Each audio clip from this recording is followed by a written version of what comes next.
Alam niyo ba na may uod na pwedeng pumasok sa ating katawan na pwede nating ikamatay? Oo, tama ang narinig mo. Halika't pag-usapan natin. Pero teka, parang malabo no? Isipin mo, may isang nilalang na nakatira sa loob ng ating katawan na hindi natin namamalayan. Hindi natin nakikita.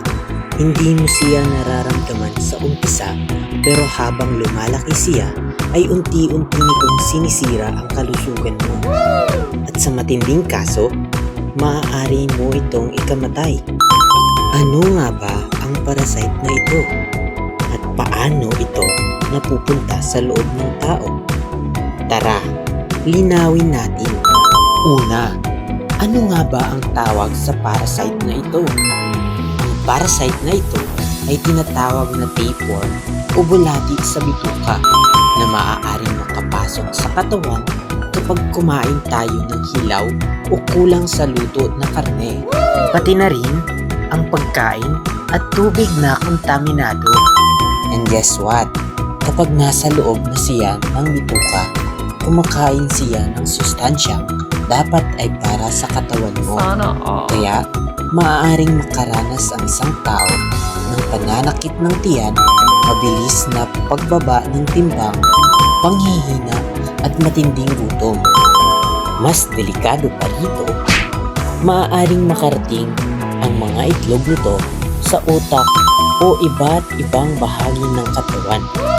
Kapag nangyari iyon, maaari itong magdulot ng seryosong komplikasyon at sa matinding kaso ay maaaring ikamatay kung hindi ito maaagapan.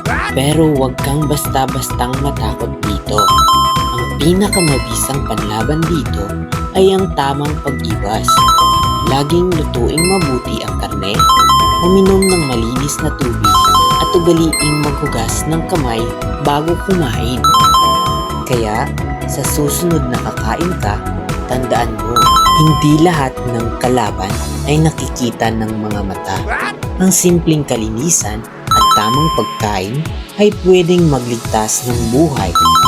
Kung may natutunan ka ngayon, i-share mo ito para mas marami pang maging aware.